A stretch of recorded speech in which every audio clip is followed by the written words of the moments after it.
Did my card go through? Oh, no. Your small business depends on its internet. So switch to Verizon Business. And you could get LTE business internet starting at $39 a month when paired with select business mobile plans.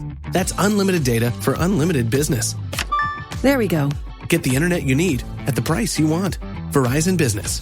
Starting price for LTE business internet, 25 megabits per second, unlimited data plan with select Verizon Business smartphone plan savings. Terms apply. Are you a forward thinker? Then you need an HR and finance platform that thinks like you do.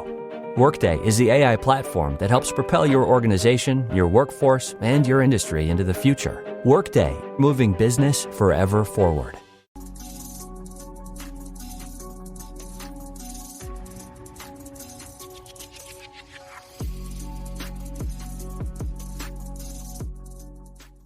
All hands on deck.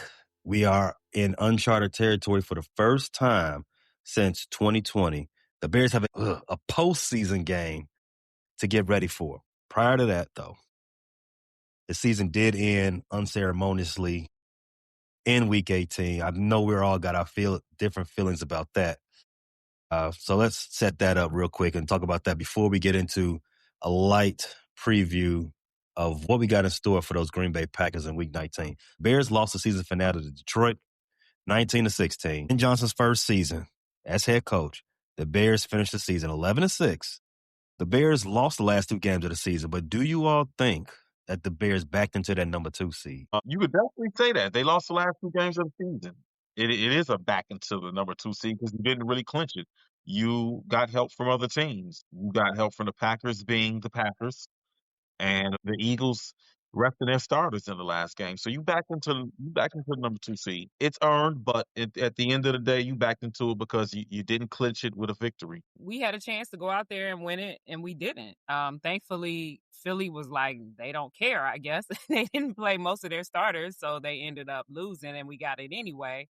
But yeah, I mean, that was our stated goal, right? That's why we played our starters. You know, we wanted revenge for Week 2. We wanted to go into the playoffs on a winning note. We wanted to claim the number 2 seed by our own doing, and we didn't accomplish those things, but it fell in our lap. So we're going to take advantage of it. But yeah, we definitely did. I did say it was all hands on deck. We brought JJ3. Yes, unequivocally so.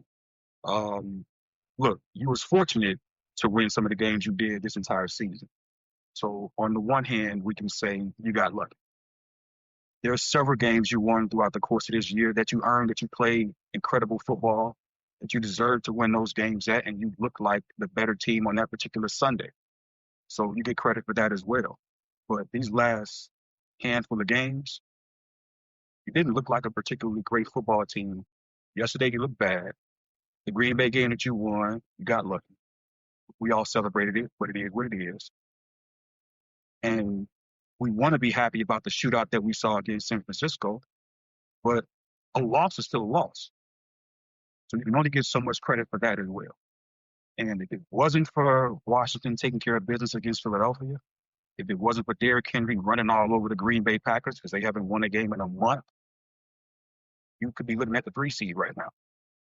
So yes, 100% back into the 2 seed. Once again, Bears lost to Detroit in the season finale, which means they were swept by our Honolulu Blue-wearing neighbors, who fell apart in their second half of their season without Ben and a bunch of the coaches that they had when they were winning the division. So I know y'all are mad. Y'all are frustrated. But let's take a breath and acknowledge 2 things from this season. One, it's been a fantastic year. The Bears are back in the playoffs. The Bears are back winning the division. So we can be happy with that. And 2, man, did we get the right coach out of Detroit. The Jets regressed with Aaron Glenn. Which is hard. And they did something that doesn't make sense. Which is hard to do as the Jets. But every year they seem to do it. I hate that for my boy Justin, but yeah, they were. I mean, hey. Hideous. Long live Justin. No. He Long don't live want to Yeah, be Jeff, there. you're right. Justin ain't going to be there much longer. He gave up on him. Free Justin. He said, don't ever try to put me in that game. I'm not going in. Good luck. Free Justin Fields. Please. My boy Justin gave them the best chance to win. They won 3 games. They won 3, and I think he started 7 games. And how many did they win with Justin? I think Probably 0. I think they won one with Justin. I'm not. No, they probably Yeah, won. and I don't if they recall. would But look, if they would have started Judson the whole season, they would have won 4. Hey, listen, that team, I hated for him. He Gave went them to the the best worst team chance to possible win. because no part of that team is good. 0. No saving nah. grace. Tiff, you hit my next point, and we'll talk about this after the Bears season ends on February 9th. We'll get into our review of the entire season and where we went wrong. And I got a lot of egg on my face because I said I wanted Aaron Glenn over Ben Johnson, but we'll get to that Well, later. I'm glad me and right? Q pulled you But back in on that one. Yeah. I appreciate it because Aaron Glenn, a former Pro Bowl defensive back, a former defensive coordinator, coached the Jets to the first ever NFL season without an interception. How does That's hard. extremely hard to do. They played Tua twice a season and couldn't get it one interception. Tua Tag Ovalia. That's crazy. I hate that for them. Yeah, I do too. But again, the the Bears got the best coach out of Detroit, even though Dan Campbell swept Ben this season. But we'll get him back. There's gonna be a lot more time for Ben to go upside his meathead. They was in very any cocky case, too. I hated that we didn't beat them. They was so cocky. I mean, they beat us twice, so I guess they can be, but they was getting on my nerves. I don't know how the team didn't get mad. But let's go ahead and talk about the Bears, though. A lot of stuff in this game that we didn't like, but we're going to start with the good vibes. Good before we get to the bad and, unfortunately, the ugly. So despite the loss, there's definitely some silver linings, particularly regarding, in my opinion, the red zone defense. 2 weeks ago against the Packers, the Bears shut them out in the red zone 0 for 5. The next week, San Francisco 49ers went 5 for 5 in the red zone. This week, the defense was struggling yet again in between the 20s, but they stiffened up, no diddy, when it mattered the most. That unit held a top 5 offense in the league to just 19 points and forced multiple field goals rather than allowing touchdowns. They only allowed 1 touchdown the entire game. Jaquan Brisker, your boy, Tiff, he had said that the red zone defense get the team in this game until the offense decided they actually want to play football. So my good from this game is officially the red zone defense. Tiff, what's your good? Well, you just mentioned him, Jaquan Brisker. He was about the only person that I could call out on the defense that I felt like really had any fire, had any, good standout plays. I guess we can talk about the interception, but he tipped that, I believe. He was one of the only few people that had somewhat decent coverage on St. Brown, who was absolutely slashing us once again. He had a good stop on 3rd down. So I felt like Brisker consistently has at least had some kind of passion and fire, and he had some decent plays throughout the game, especially that tipped interception. That should have been the turning point to the game of when we won the game. So I'm a pick Jaquan Brisker. My good from the game is the continued development of the rookie class. I know Monangai didn't have his best game. Trapillo wasn't available, but you saw Luther Burden make some plays. You saw Colston Loveland have another big game. And we haven't even seen guys like Zah Frazier. We haven't seen Shamar Stewart, who's out with an injury.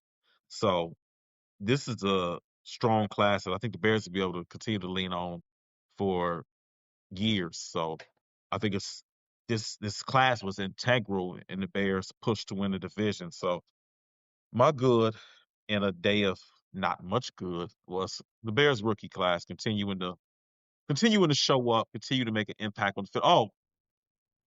Ja'Day Walker, I got to start including him in this class because even though he wasn't drafted, he was an undrafted free agent. He is a rookie, so you had 4 guys on offense making an impact from this rookie class. There would have been a 5th guy, Trapillo, because he's a starter now, probably going forward.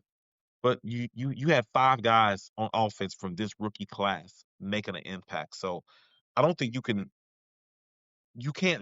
think you can say that for any other team around the league, maybe Cleveland. But yeah, the Bears rookie class. You pointed out the rookie class, Q, but I'm gonna go a step further. Colston Loveland was the brightest offensive spot in this game. And I'm saying that as Caleb Williams became the all-time single season Bears leader in passing yards. So shout out to him too. But Colston Loveland was definitely the brightest spot in that game. Tiffany, don't do that. We not giving out Um, consolation awards on the game we lost and a record What do you that's What mean? what what while The, you the, point out a record that's while you very pointing out Colston Loveland being the brightest spot, I just want to highlight that he was drafted, and when he was drafted, he had a shoulder injury. He couldn't he had the red jersey on through minicamp, ramped up through training camp. Since some of the offseason programming was slow to get some of the reps at first. Didn't really get going until maybe October. You know, Colston Loveland finished with Mhm, 58 receptions, 713 yards, and 6 touchdowns. mhm. Imagine what this kid will be with a full offseason, going into the offseason program healthy, being the established TE1 from the jump. I'm excited about Colston Loveland's future. I'm excited about Luther Burden's future. I think he finished around 300 yards as well. And he's another one who, didn't get much of an offseason in camp because of injuries. 47 catches, 652 yards in 15 games for Luther Burden. Shout out to Caleb Williams because I feel like he is very key in the emergence of Colston Loveland. I got to think back to it had to be week 4, week 5, where he threw a high pass to Cole Kmet and gave him a concussion. And I'm like, that's the way to get talent on the field. And then yesterday, he made sure that Colston Loveland could get extra reps because he threw another pass in a tight window and Cole Kmet got absolutely lit up. So I got to shout out Caleb Williams because he sees the talent, he recognizes it. And where the coaching staff isn't able to make critical decisions, Caleb says, you know what? Let me lay you out real quick, Cole Kmet, get you up off this field so we can get Colston out there, tight end one, and get him schemed up. So that's what I love about my quarterback becoming a leader and growing into his leadership, being able to see things on the field that maybe the staff can't even see. Colston Loveland, TE1, Kokomet, you're a great backup, but if you keep taking reps away from Colston, we're gonna have to lay you out. Go and jump for that high catch in front of that safety. Get a little CTE there. And this is Got to do what's exactly best for the why team. I need you all to use my screen name. Pam Bondi. I don't have anything to do with that. Don't even Well, have a yeah, report for the that, man. For real. piggybacking on what JJ3 and Q said about Colston Loveland, the rookie tight end was the brightest spot on offense in this game. Yes, Caleb did become the all-time single season Bears passing yardage leader, jumping over Eric Kramer. Shout out to him for that. But Colston Loveland was this game's offensive star. 10 catches for 91 yards. It's like him and Amara was going bar for bar, right? And I don't know if y'all know this, but Colston Loveland is now the first Bears rookie to lead the team in receiving yards on the season since who? Mike Dicker. Close. Rookie or rookie tight But no, end? rookie. First rookie. First rookie. That one has me stumped. First Me too. rookie. Right. What era are we looking at? Well, I'll give you a hint. It's the greatest era in Bears football history. Greg Olson. No, that's not the Really, greatest era. really, So if Jay? we're talking about the Really? greatest era in Bears history, I'm gonna assume 80. So I'm gonna assume you're talking Dennis McKinnon or Willie Gault. Willie Gault, Yeah, 1983. I figured that had to be one of those two. I didn't know Willie ever led the team in receiving yards. I thought that would have been Dennis McKinnon's distinction. Definitely want to put any Col- money on Willie Gault. Colston Loveland is the first first rookie tight end to lead the team in receiving yards over the course of a season since Mike Dicker. So two little distinctions.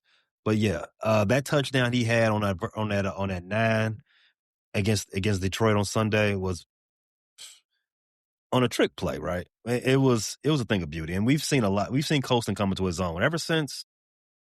I don't want to say the Bengals game. I think it was maybe a little bit before that, but the Bengals game was his coming out party. And now, we've talked in our chat about, tight end one. I can see it. I can see it. The interesting thing is there was a point of the season where NFL fans and Bears fans were talking about maybe the Bears missed to pick the wrong tight end. The irony is their final stats, Tyler Warren and Colson Loveland's stats are pretty close. And Hmm. Warren had the jump on him. I think Warren finished with about 80 more yards than Colston, and he finished with less touchdowns. So it looks like the Bears might have got it right because Colson looks like the better athlete. When the guy lines up, he looks like a receiver. The fluidity in his routes um, is similar to a big receiver. So I'm just excited that the Bears may have got it right, and that we're not out here looking bad because for a while Tyler Warren was shining early in the season, and people were saying maybe the Bears got that one wrong. Before we go to our bad, I do want to shout out Cole Kmet, even though Q was talk. I don't want the only thing we talk about Cole Kmet in this episode to be what Q said. Please. On that critical 2-point conversion, Cole Kmet showed his value to the squad. He had he did exactly what he's always doing. He's falling on the ground, but he got back up. He found the soft spot in the end zone, and he caught the ball while taking a massive hit. And he held on to the ball. Securing that catch. Shoot. Yes, he did. Yes, he did. It sort of like reminds you of that Tom Cruise movie with Cuba Gooding Jr. Show Me the Money. Is that A Few Good Men? Anyway. No. Not that one. No, A Few Good Men. Cuba Gooding's not in that. Show Me the Money, that one? Yes, that movie. I don't remember the name of it. Jerry Maguire. Yeah, Jerry. It reminded me of Rod Tidwell and Jerry Maguire. Y'all didn't watch that movie. He got knocked out at the end, and you all disappointed. I've seen it, but I'm not gonna remember. The only thing I'm gonna remember is Show Me the Money. I ain't gonna remember nothing. I know what you're talking about. I got it. Thank you, Jake. Because my other two regulars, my regular two co-hosts, every week with these two. Every week. Sorry, I don't memorize movies for a living. No, I understand classic movies. What? That man was all right. So nobody. He was sleeping on the field. Yes, he was. So the Bear. What we talked about earlier, the Bears did back into the number 2 seed. It's still the number 2 seed, even though we don't like the circumstance of how they got it. We wanted them to wrestle it from the Detroit Lions, maybe stump them out while taking the number 2 seed, but they still got it. And we'll talk about who they play come this Saturday a little bit later in the episode. But let's move on to the bad part of this review. Hugh, you want to kick us off? Sure. And I get tired of highlighting this bad. And hopefully after off season, we won't have to highlight this bad anymore. But the pass rush. The pass rush. I know we lamented the DBs getting burned in man coverage, but I don't care how good of a corner you are, how sticky you are in coverage. It's only so long you can hang with receivers of the status and skill level of Amon-Ra St. Brown and Jameson Williams. You got to get home. I think was Jared Goff sacked. He was sacked once or twice, but there's just too many times where we've seen this season where quarterbacks have too much time in the pocket. They're not being moved off their spots. They're not being hurried, and the pass rush just isn't getting home. Or sometimes the pass rush gets there and we don't finish the sacks. Montez Sweat, he had a decent year. I think he finished with 10 sacks, but I mean there was about 4 sacks where he missed. He just didn't wrap up. And then we never had a guy that really was a secondary edge rusher until Austin Booker got off of the IR list. And even with that, it wasn't consistency with the pass rush. It's not just about getting home, but being able to get there consistently, being able to get there and be disruptive.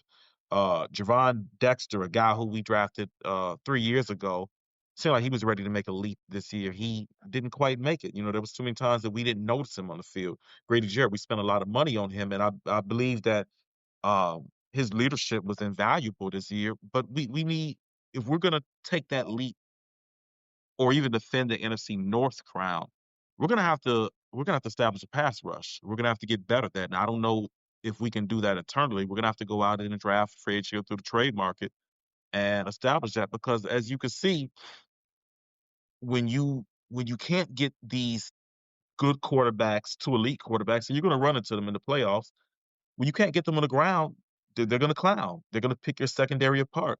We see Brock Purdy had a career game against us last week, and then against Seattle was not able to replicate it. But the last image I saw of Brock Purdy was being folded in half.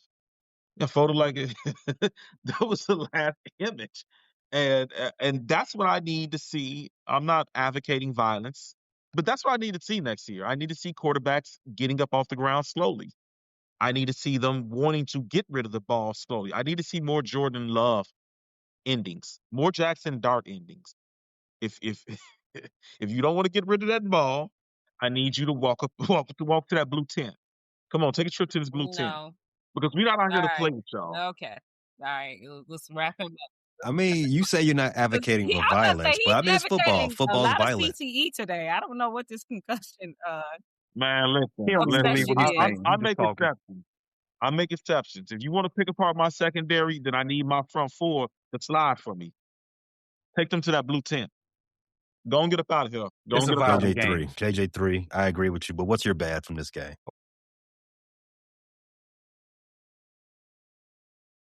My bad is just slow starts in general. We've seen a pattern of slow starts from the Chicago Bears throughout the entirety of this season.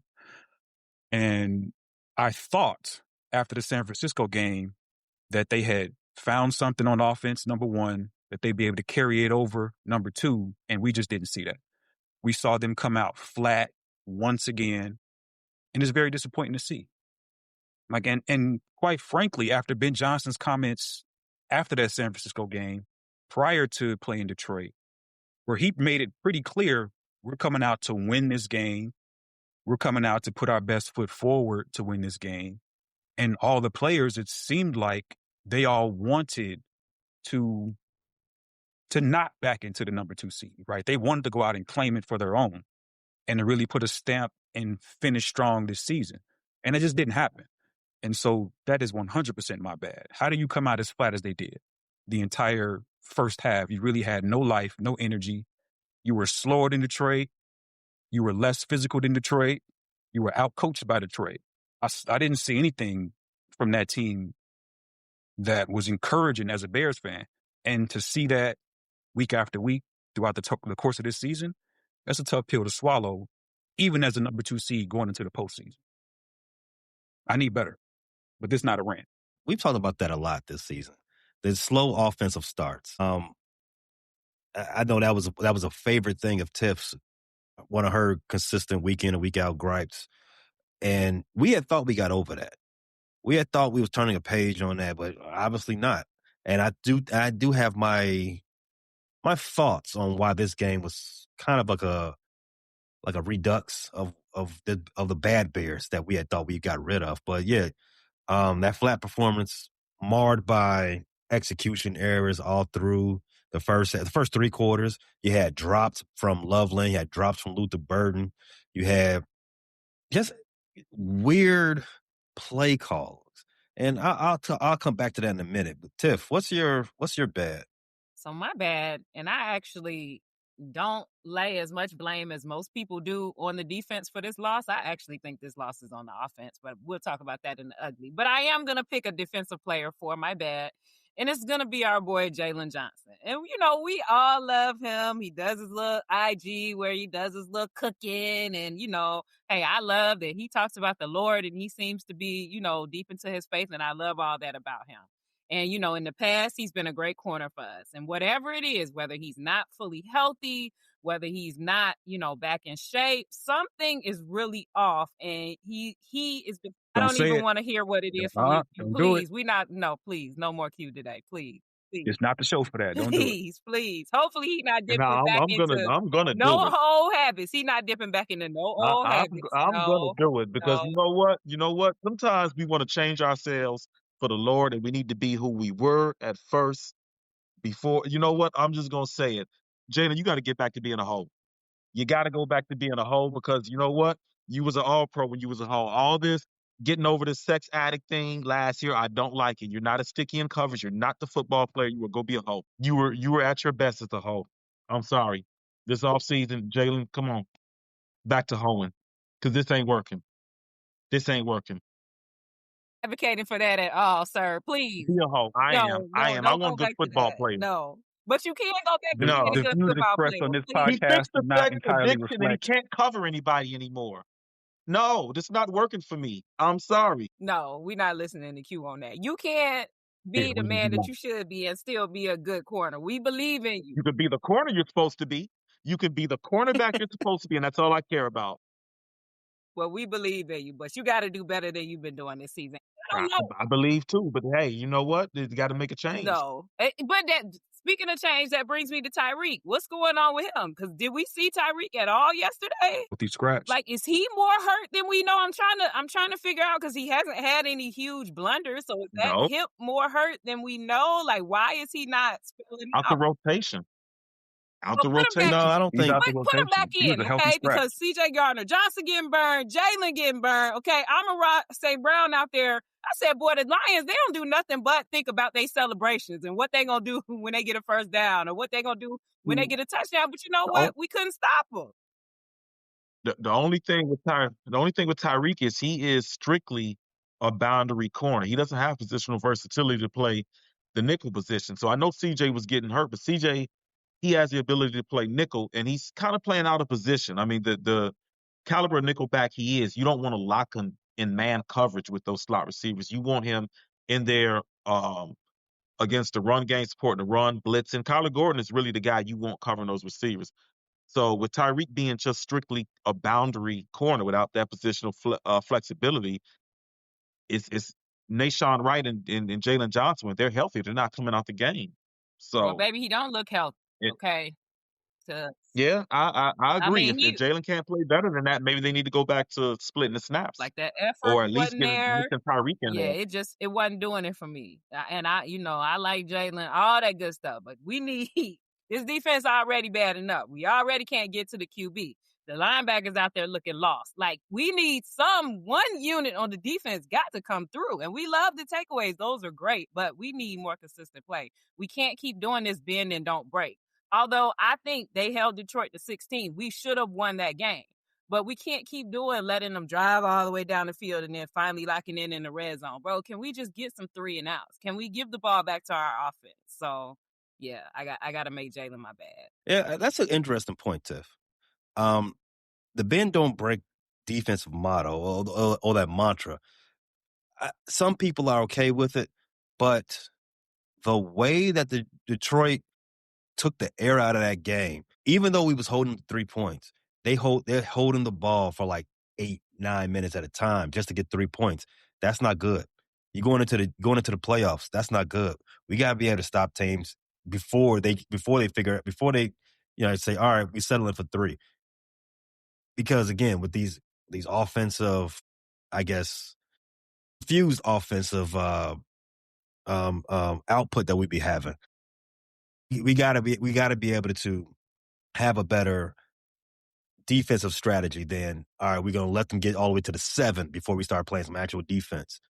But before we go too far on this cornerback thing with Jalen Johnson, understand that he had major core surgery. And he came back. We should have been done for the year. And he came back after 6 or 7 weeks. There's still scar tissue he's working through. He's not even doing on-field work in practice yet. He's always off to the side doing his own resistance training. He is not his best version. I would like to believe that it's because of this that you see him being a lot less physical out there. And him being able to cover the way that he used to be able to cover, you're going to have to give some of that back, right? Because he is coming back from a major surgery. But I would like to see him be a little bit more physical, especially in the run game. He ain't the only one. You all talked about Tyreek Stevenson. I don't think he was benched for any other secret situation or whatever. I just think that he was a healthy scratch because he's not healthy, right? I think that a hip injury is career threatening. So I just think that we are grasping at straws from Jalen, grasping at whatever we can get out of Tyreek right now, whatever we can maybe get out of Kyler going forward. And C.J. Gardner, man, we down him possibly too. And let's not forget Nashawn Wright. we got all these issues with our other DBs. Nashawn Wright has been the most healthy, but Nashawn Wright ain't been good the last month. If we really be honest with ourselves, he's been targeted a lot. He's made a lot of bad arm tackles that he wasn't successful at. It's been that whole DB room right now is down bad. So Jalen, he is the highest paid and the most known of that room, but the entire room could be better, and it would be better if they were healthy, which Again, is I'm not crazy. jumping on Jalen. I'm sure he's not fully healthy, but at some point, there's somebody that's not fully healthy is getting picked on. Do they become a liability? And again, maybe we don't have nobody else Yes. to throw in there. But I'm not trying to pick on him. I'm just saying if he's not fully healthy and he can't give it all we got, defense, He shouldn't yeah, play. the other team knows that too. You think they over there thinking, oh, well, Jalen not fully healthy, so we won't throw the ball his way. No, they like, great, keep putting his ass out there. Like, that's all I'm saying. It wasn't a knock at him. I appreciate his heart and him wanting to play. But if you're not fully healthy and you're not helping the team. No, he's helping the You got to team. be a wholesome brother on the sideline, bro. And Tyreek he's helping the Stevenson, team because he's actually playing. I mean, I'm looking at Tyreek Stevenson's snaps from week 17 and 16 and 15. 18 snaps week 17, targeted once, didn't allow any completions. Against Green Bay, he had 27 snaps, allowed one catch for 6 yards. Week 15 had a pass breakup, gave up 2 receptions for 14 yards. Does it seem like Tyreek Stevenson? I mean, his play has been up and down this 3 years, but I would say he's proven himself to be a competent NFL corner. I don't think he hurts you when he's on the field, and he's had some standout games. Does he still get maybe a knock or a bad rep for the fail Mary and some of the other antics on the field? Do you think some of that travels with him I think and some of the Travels decision Not with making him on with snaps? Like, opponents or with the Bears? I wouldn't say no, so. I mean with the staff, some of his past, uh, um, you don't think I so? think he's been kind of a No, model I don't think they citizen hold this that against. year. Like, he's gotten under a few people's skin, but I mean, he certainly hasn't done anything close to the fail Mary. I think that's over with. That wasn't even saying coaching Yeah, staff. that was So yeah, I think egregious that was a last year. He one-off. hasn't done anything this season to really warrant any No, I know he hasn't, but I'm saying, do you benching for think conduct. some of those transgressions, like some of the things in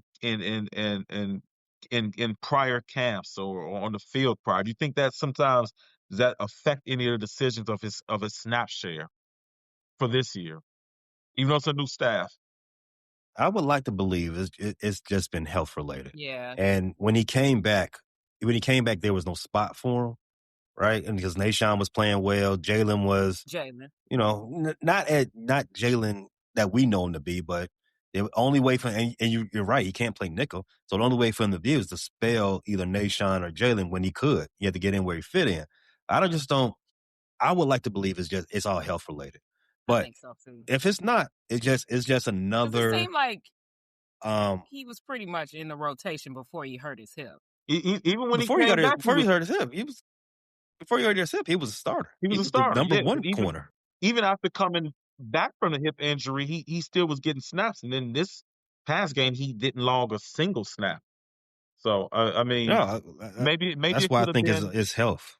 it could have been related to um, personnel decisions because let's be honest, Tariq has not had the best relationship with the Lions. He I has mean, not. Amon St. Brown put belt to that ass earlier this season.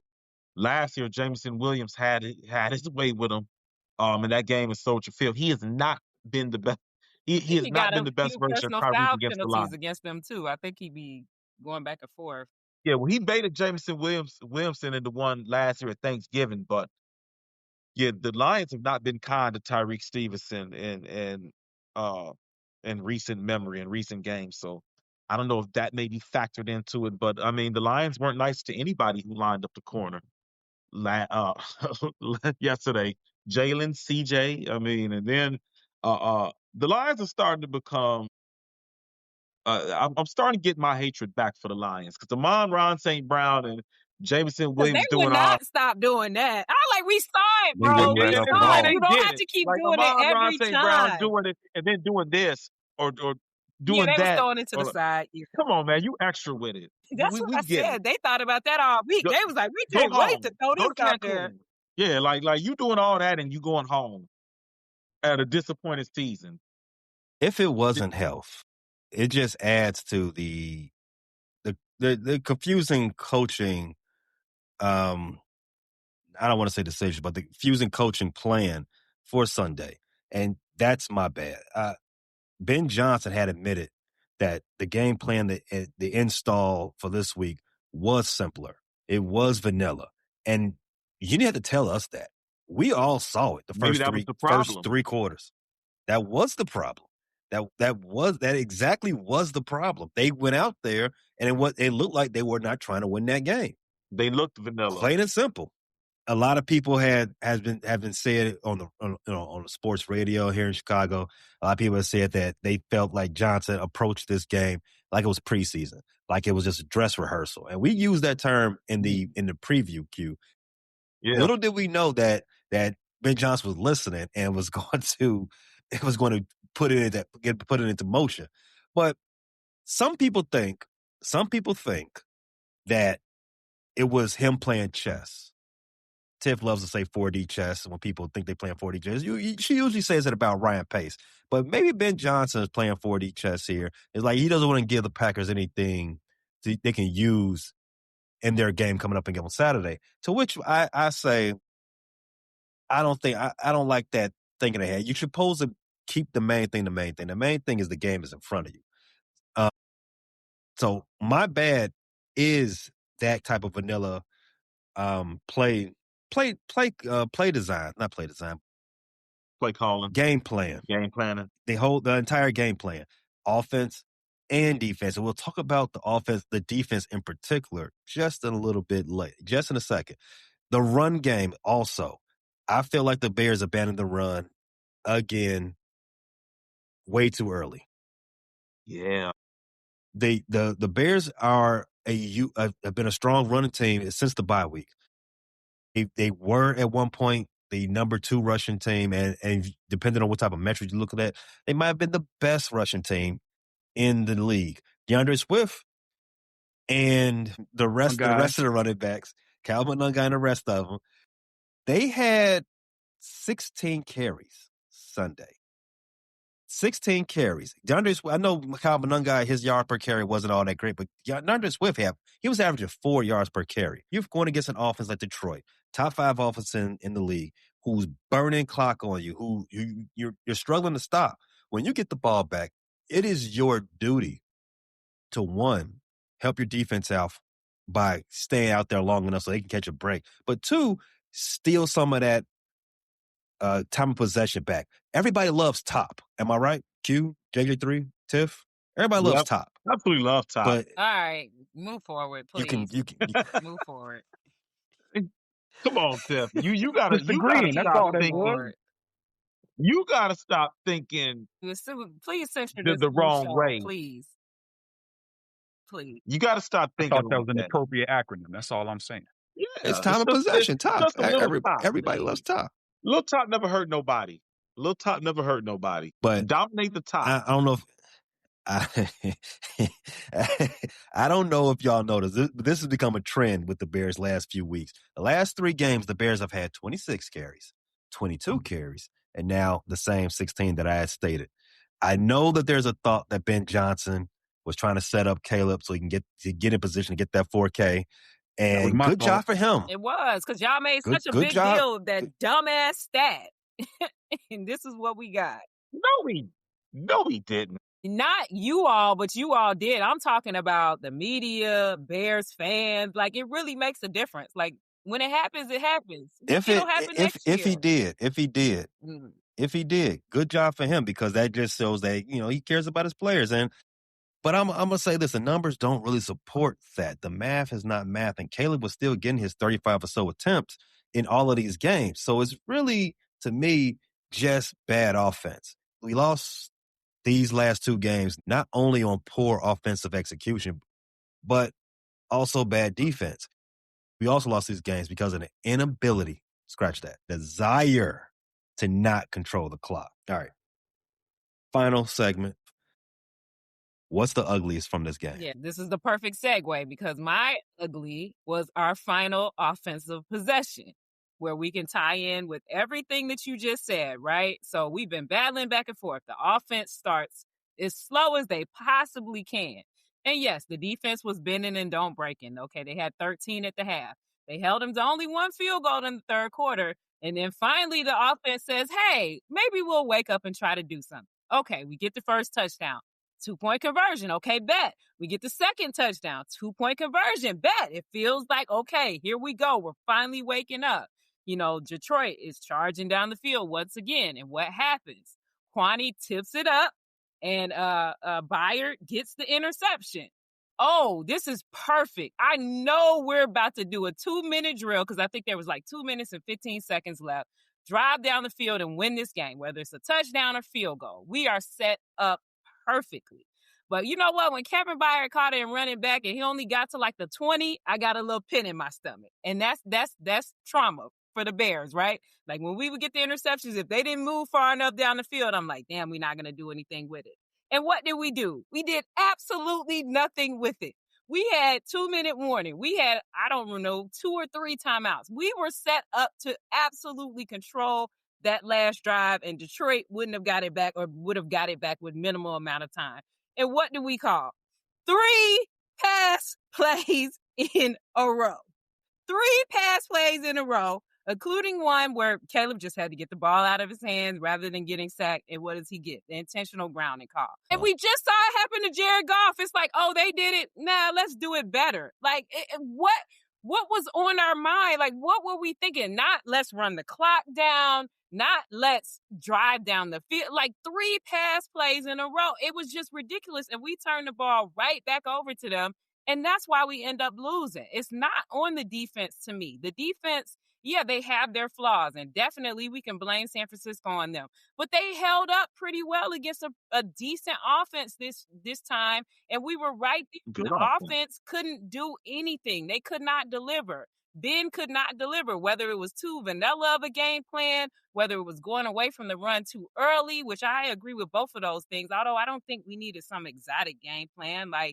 But let's go with the basics that's been working for us most of the season. And we just totally dropped the ball and left the defense out to dry. So now they get the final score on them, and now they're the culprits. So that final drive was absolutely atrocious. That final offensive drive on our JJ3? I mean, I agree with everything she said. That was not my ugly though. My ugly was man coverage.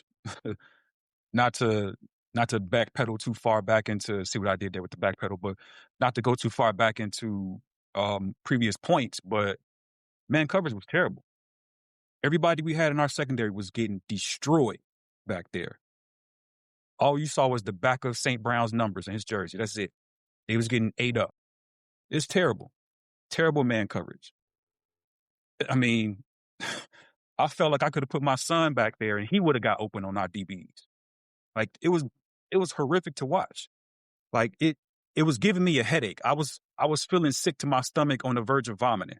I know this is not a rant, but Sounds like listen, man. Listen. I need better than that. I need better than that, Q. Come on now. You play defense. What we doing? What are we doing back there? What is CJ Gardner-Johnson doing other than getting burnt to pieces? Like, It wasn't just CJ. CJ. Yeah, No, it wasn't just CJ. unfortunately. I'm just calling him out for the time being, but it wasn't just him. It was anybody back there in the secondary with a Bears jersey on was getting cooked. Hibachi. And you know what? In our preview, we've said that, hey, we are getting cooked in the middle of the field. Between them hashes, our nickel, the slot has been burning us the last few weeks. And Detroit, they heard it, and they exploited that every time. All you saw was number 1 running away from number 1. Drag route took him completely out. You saw Nahshon get smoked a few times. You saw CJ Gardner get smoked a few times. In fact, That leads me right to this. Check out what Jaquan Brisker has to say about that same thing, JJ. Jalen said that they kind of used their strength against you, getting a lot of stuff in the middle of the field, their offense against their defense. Why was that? Why were they able to get away with that so easily, it seemed like? We're playing a whole bunch of man today. No help in the middle. A lot of, picks, rubs. Really they schemed us up, and, we just had to do a better job covering. They just got us in the right call. They just out-schemed us, really. Just be honest. Barney said he gonna put that fur on. He don't even care. He got to put that fur on to let y'all know. Hey, they better bring back my boy Kwani next year. Bring They back better my bring boy back Kwani. Kwani. They better bring back Yeah. Kwani. He damn near the only one that be out there fired up and at least have some heart. He kept it too real. He might get cut. He kept it too Yeah. real in that exchange right Well, there. hold on. Well, to that point, JJ3, do you all think Brisker threw DA underneath the bus? Unintentional. No, I think he was honest. Yeah, I mean, He was 100% honest, but I don't think in his honesty, I don't think he truly intended to Nah, that wasn't say, his goal. I don't yeah, I'm going to think. throw my defensive coordinator under the bus and then back up and roll over him again 2 more times. I don't think that's what he truly intended to do when he said that, but in his honesty, that's what he did. Okay. I mean, I think the word is out on the Bears. They could be had in man coverage. And to that Facts. point, remember I said earlier, I think I did not like how some of the game plan coming into this game. Offense looked like it looked really passive. Defense, we have been calling defensive coverages that not just everyone knows the Bears struggle with. I don't know how many times I've seen Jalen chasing the Detroit Lions number 1. What's his name? Raymond? Jameson. Jameson Williams. And then number 11. Raymond Khalif got involved. Isaac Tesla got involved. It was. And then there's always Amon St. Brown. We got jumped. I mean, Amon ran up first, but Jameson got his stomps in. Tesla joined. Khalif joined. Jahmyr Gibbs came out the backfield a couple times. So let me get some of that action.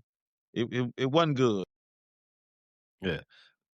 We definitely got out schemed. And to that point, I don't think it was more so their offensive game plan was better than our defensive game plan. I just don't think we came into this game with a real pure cut desire to win from a coaching perspective. I can't believe that we did, because if we did, we are in trouble. Did we play with fire? Does it seem like maybe that the Bears came in lax from the coaching 100%. staff to the roster? Because you knew the Eagles weren't going to play their starters, so you knew it was going to be hard for them to come and beat Washington. They pretty much punted. We settled for the 3 seed. Did the Bears lack the intensity and fire? Because essentially the game had no bearing on any of their playoff seeding. You knew the Eagles weren't playing to win. Yeah, I think I saw Lance Briggs talking about this same subject, and they played the same clip, and he was like, you know what, they scheme it up, but y'all still got to be on the outfield execute. And y'all weren't out there execute, so let's not throw too many darts or whatever. But I think to the point of the feeling, I think it was subconscious. I think after San Francisco, that was such a dogfight. That was such an exhilarating game. And everybody was like, oh, the Bears offense is humming. You know, the Bears are contenders. The Bears can hang with anybody. And subconsciously, you hear that and you've been feeling yourself anyway all season. And it's like, yeah, we are somebody. Yeah, our offense is humming. And maybe you do game plan a little less. And maybe you do try a little less. I think they did want to win the game. How could you not, the way the Lions beat us in game 2? But I just think it was that human nature of feeling like we finally arrived after San Francisco, even though we didn't win. The sentiment around the Bears was very positive after that game. And you come into this thinking the Lions have lost 4 in a row. You know, they're not going to the playoffs. You know, they have all these injuries. I think we thought it would be easier than it was, and we could just get out there and turn it on. And we realized we can't.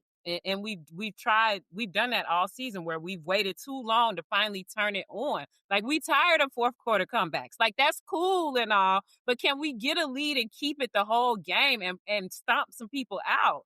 Like, we're tired of starting so slowly and then getting cussed out at halftime and finally coming out and doing something in the third or fourth quarter.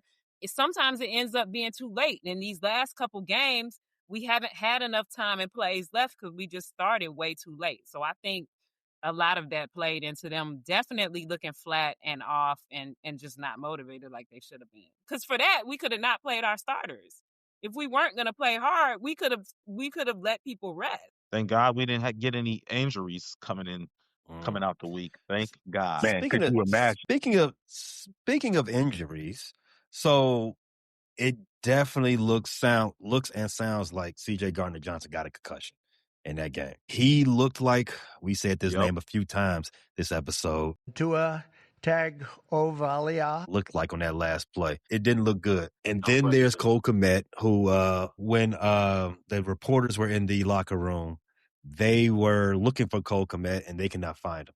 That suggests to a lot of the media that he might have been getting concussion treatment as well. But ugly was, despite us winning the NFC North, a 2-4 record in the division. That's not going to cut it. You're not going to continue to win division titles going sub 500 against the rest of your division. You got swept by the Lions, and you split with the Lions and Vikings. I'm gonna need this team to have a little bit more division dominance next season. Yeah, I think I saw a stat that like only 2 or 3 other teams had done that where they won the division but didn't win their battle in the division. I know the Chiefs from like 2013 or something were one of them. But it's really rare. So yeah, we and they were winnable. That game against Minnesota was damn sure winnable. The first game, although we tied with the Packers, that first game against the Packers, the only one that wasn't winnable is that first game against the Lions. So we gotta have some toughness about us when it comes to our division foes next year. Definitely. I think them unlearning how to lose games and learning how to win games is going to help us out a long way in that endeavor. We threw that game away against Minnesota, the first week 1. The game against the Packers, we literally threw that game away. So I think we're good going into that. We got the Packers at 7 p.m. Saturday night. I just got one question. What concerns you most going into that game on Saturday? Is our health. Are we as healthy as we can be? We got CJ Gardner Johnson probably has a concussion. Cole Kmet probably has a concussion. We've already talked about it at length. Kyler, what's going on with him? I heard Ben say that they're trying to move him along and get him in practice this week to get him to play. If we're fully healthy, I have zero concerns. I really have zero concerns, period. But if we're fully healthy, definitely. So that's my main concern is, are we going to be fully healthy? And are these boys going to do a checkup from the neck up and say, you know what, we put some trash on the field on Sunday. We've got to redeem ourselves on Saturday. And if they can't get motivated to beat the Packers again, then I don't know what's going to motivate them. So my main concern is our health. Q, what concerns you most going into this game Saturday? Being able to stop the Packers offense.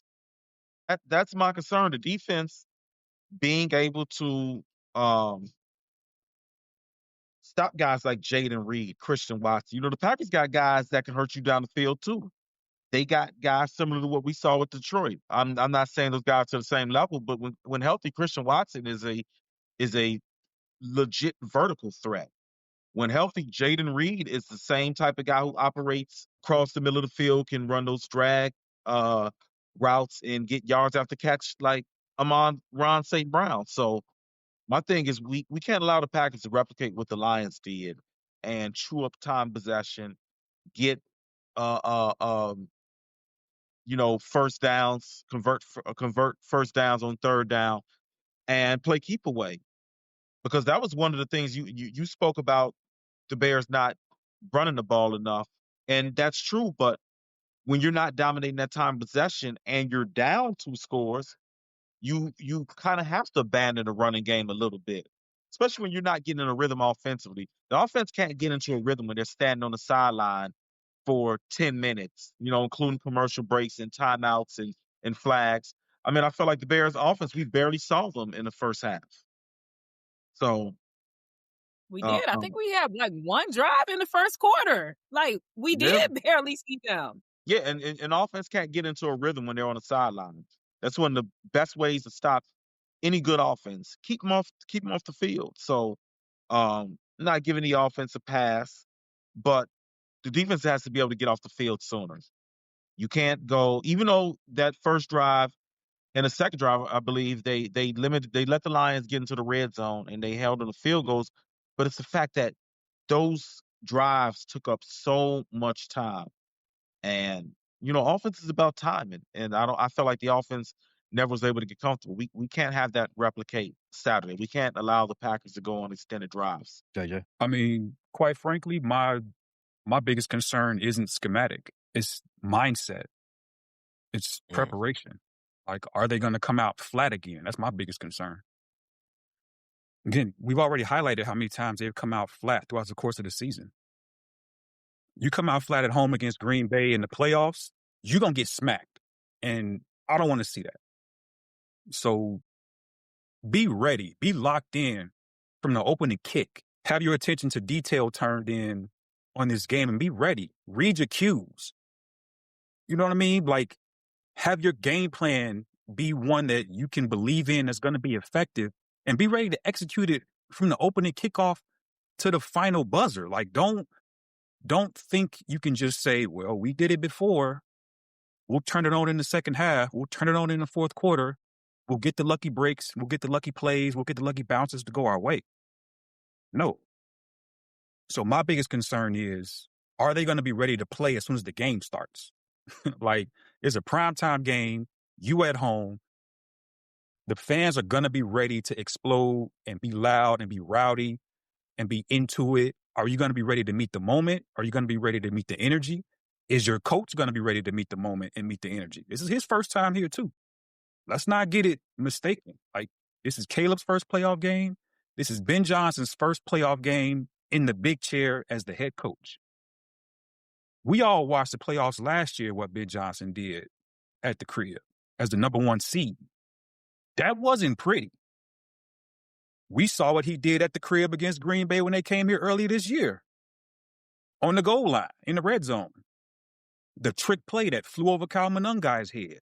All of these are things that I have questions about going into this game in terms of your mindset, your willingness to execute, your readiness, to execute when everything is on the line. It's do or die. It's win or go home. It's all those cliches that pertain to sports that we all know of. But in this game, you got to be ready.